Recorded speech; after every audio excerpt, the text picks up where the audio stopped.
Salut tout le monde. Aujourd'hui, comme vous le voyez, on va s'attaquer à l'ESC, le moteur et surtout les soudures. Voilà. Donc pourquoi ce choix de variateur, pourquoi ce choix de moteur et pourquoi ces choix de prise plutôt que de souder directement. Alors le choix de moteur à l'heure actuelle, niveau rapport qualité-prix, c'est parmi les meilleurs choix. Tout simplement, le RFD, un des plus performants et très bon rapport qualité-prix aussi. Le variateur, alors c'est pas forcément le meilleur rapport qualité-prix, mais niveau performance, rien à dire. Et bon, ouais, je me suis fait plaisir. Sur le variateur, je me suis fait plaisir. Au moins avec ça, je suis tranquille pendant un moment. Voilà. J'ai fait le choix d'y mettre des prises sur le moteur plutôt que de souder directement. Comme ça, si par la suite je passe sur un autre moteur ou même pour faire des tests, j'aurai pas tout à dessouder. Voilà. On va faire aussi également les soudures de ce qui va se mettre après sur la lipo, sur la RC. Donc j'ai fait le choix de mettre des prises banane en L. Donc c'est pareil, il va falloir faire les soudures, donc on va voir ça aujourd'hui. Donc l'équipement que j'ai, il est simple, c'est un vieux fer à souder, vous voyez la pointe est toute tordue, mais je pense que pour ce qu'on va faire, ça fera le job. Un peu d'étain qui me reste, alors il ne me reste pas des masses, mais je pense qu'il y en aura largement assez. Une éponge que j'ai un peu humidifiée avant, ça c'est tout simplement pour enlever le surplus d'étain, et une pince à dénuder.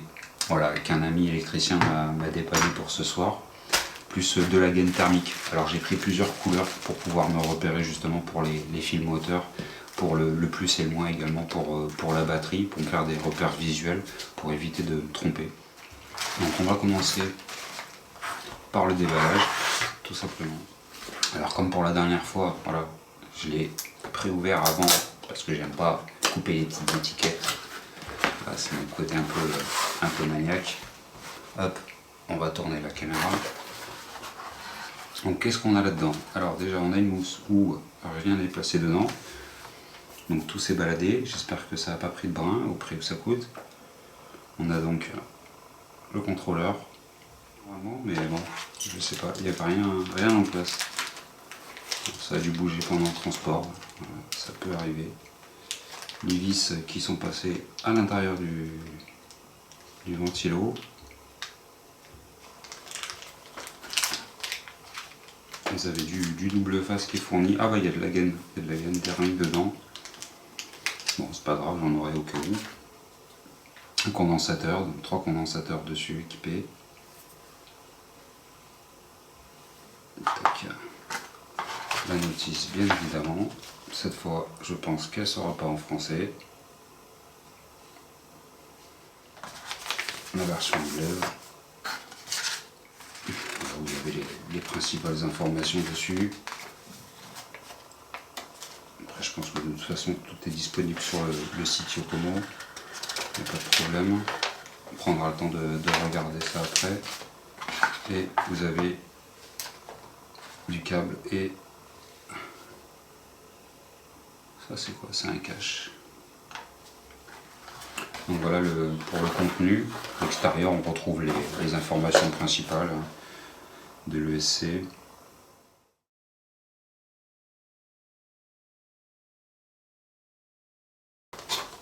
Donc le moteur lui par contre est bien calé et dans la mousse il ne bouge pas. Pareil, il fait son poids. Un petit tour 5. C'est joli, hein. Les finitions sont très jolies.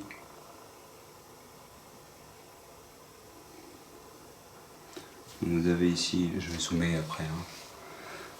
Vous avez l'angle qui peut être modifié, hein, par défaut. Moi je vais pas toucher de toute façon à tous ces réglages, je vais laisser comme c'est.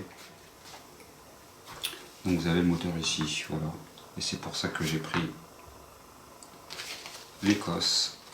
C'est du 3.5, hein, il me semble, c'est ça. Ouais, c'est ça, c'est du 3.5. Donc le but d'Écosse, c'est qu'on va venir caser ça, on va venir y souder ça ici. Tac. et poser sur le dessus. Alors après avoir sur le châssis comment ça va être disposé, mais je pense que hop là, ça va aller comme ça. Donc les cosses, je pense que le plus intelligent c'est de les faire partir vers l'extérieur, pas vers l'intérieur du moteur. Un, pour laisser aérer au maximum, et deux, pour des raisons d'accessibilité, je pense que ça sera beaucoup plus simple. Bon, on va tout sortir et puis on va attaquer.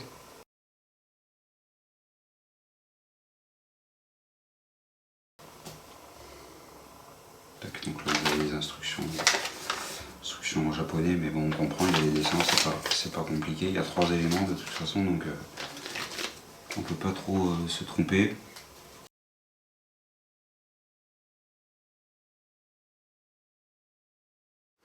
Donc de retour, après une petite galère, je me suis rendu compte que le fer à souder que j'avais, il marchait pas. Donc j'ai ressorti le vieux fer à souder de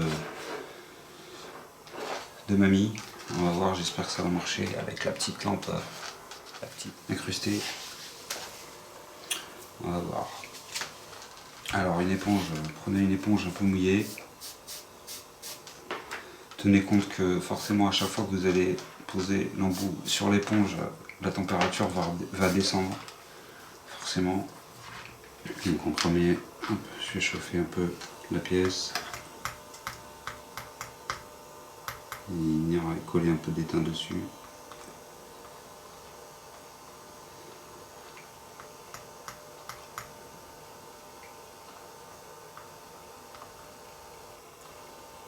Voilà, j'ai pas d'après malheureusement.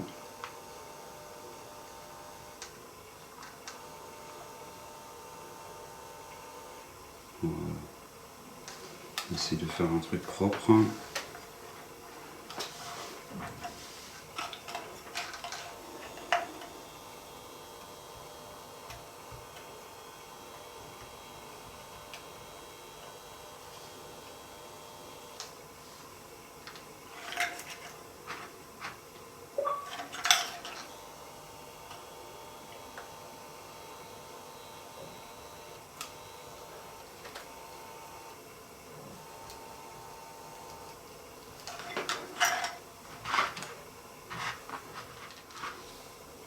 Peut-être que j'en mets trop, je sais pas. Ça a du mal, alors c'est peut-être à cause de l'après, parce que j'ai rien pour aider à adhérer. C'est peut-être ça qui va me faire défaut.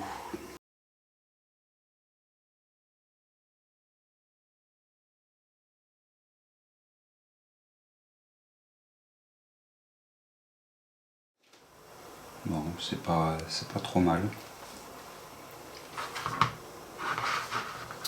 C'est pas trop mal. Allez, on continue, c'était le premier, il y en a d'autres. On va éteindre un peu l'autre partie.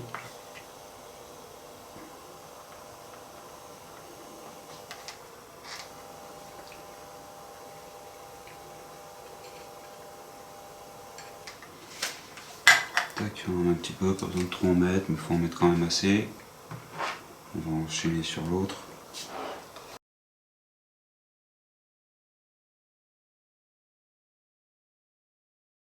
C'est vrai que ça a du mal à adhérer, je trouve, sur les cosses moteurs. Ou je m'y prends peut-être tout simplement mal.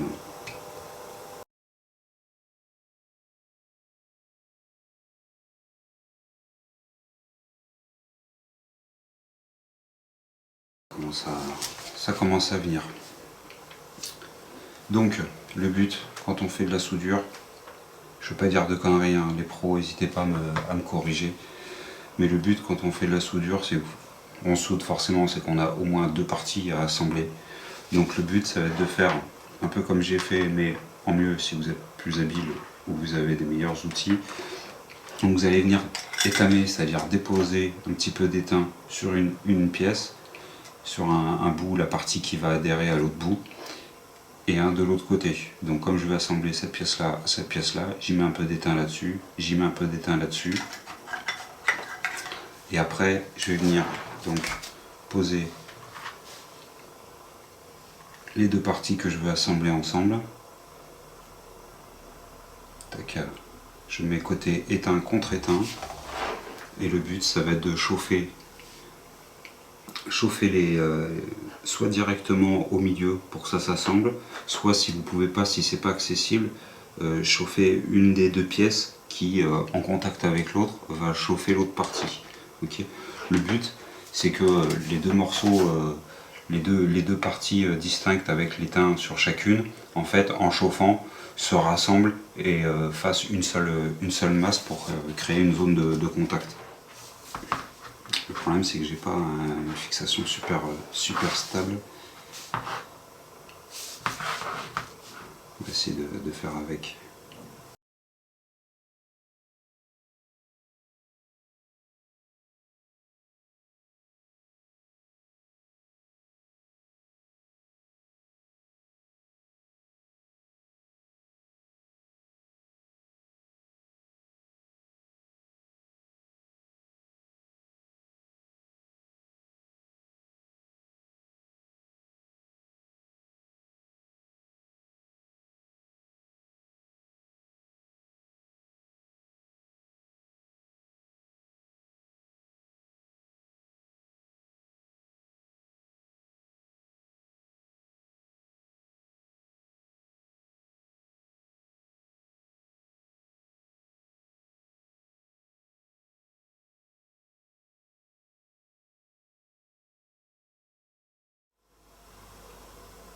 Merder sur celui du milieu, pas évident.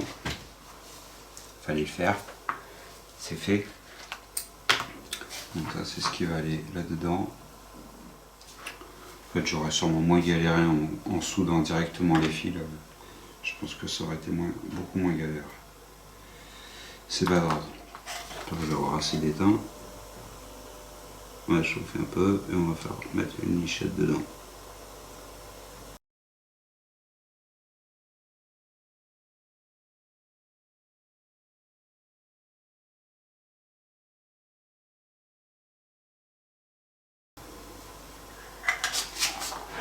On va venir simplement y coller ça là-dedans.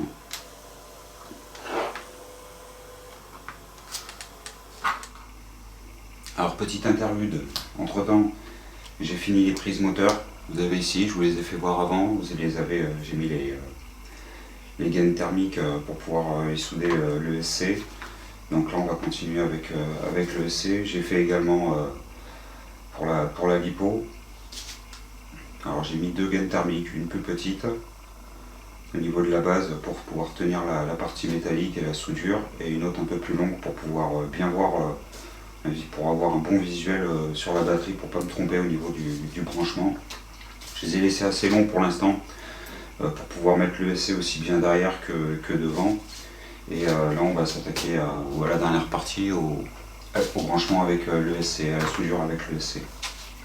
J'ai été entre temps acheter du fil, j'en avais plus. Donc c'est parti. On va commencer par étamer l'ESC proprement, un peu avec l'éponge. C'est pas l'idéal, hein. Normalement vous avez du matériel fait exprès. Le problème c'est que quand on n'est pas équipé comme il faut, on galère deux fois plus. Voilà. Allez, c'est parti.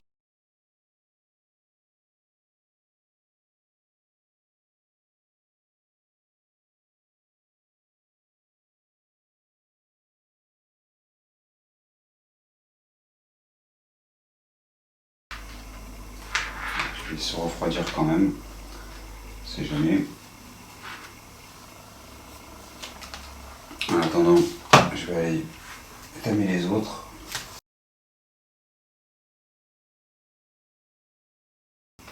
Alors l'autre intérêt aussi de mettre des cosses, c'est que pour souder ça va être, je pense, plus pratique. Et même si je dois après tourner l'ESC, j'aurai pas à tordre les câbles parce que j'aurai juste à les enlever de la prise pour pouvoir les tourner. Donc je pense que ça sera plus intéressant.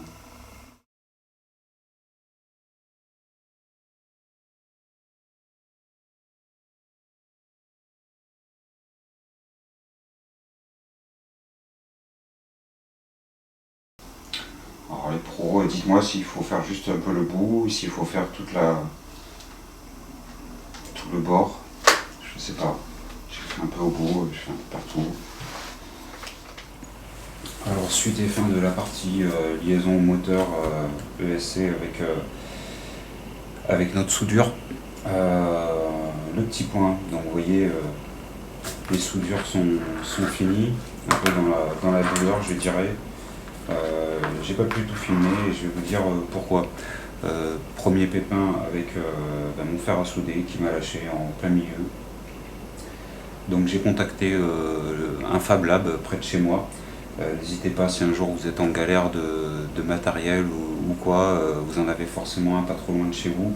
Ils ont un minimum d'équipement, vous pouvez trouver un coup de main ou même des conseils.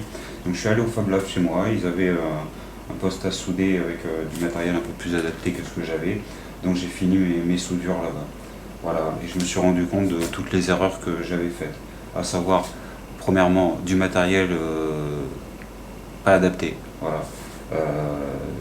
Si on doit souder quelque chose, eh bien, il faut du matériel adapté. J'avais pas le bon fer à souder. Le fil que j'avais choisi pour souder également, c'est celui que j'avais trouvé au magasin de bricolage. Mais là-bas, les renseignements, c'est pas la peine.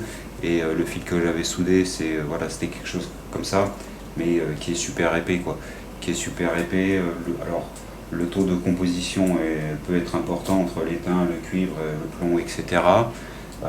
Ça, je ne connais pas encore, mais voilà, ne prenez pas surtout un câble aussi gros que ça, quoi. Prenez un truc plus petit, plus fin, ça va chauffer beaucoup plus facilement. Le problème avec de l'étain comme ça, c'est que comme c'est gros, ça met plus longtemps à chauffer et vous risquez de faire chauffer vos câbles, votre ESC, etc. Donc vous allez devoir faire des pauses entre temps pour laisser refroidir pour pas cramer ce qui est à l'intérieur. Donc voilà, la galère, le fer à souder pas adapté, l'étain pas adapté non plus. J'ai fait mes soudures, donc j'ai essayé de tout relier.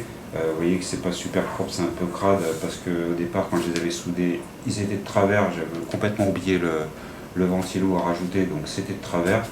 J'ai dû le réchauffer vite fait pour assouplir un peu les câbles et caser le ventilo à moitié en forçant, pas trop j'espère.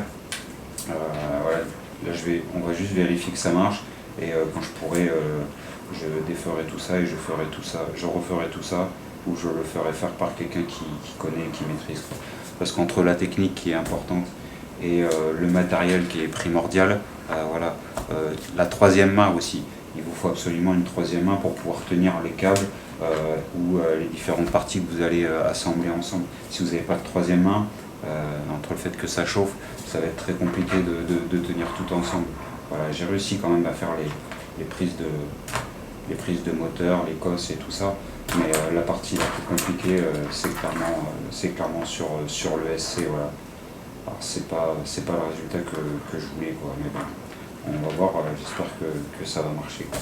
En tout cas, voilà, faites bien attention sur les soudures, tout est important, aussi bien le fer que vous allez utiliser, le fil d'étain que vous allez utiliser, la largeur, pas qu'il soit trop épais. Équipez-vous comme il faut, prenez une troisième main si vous avez.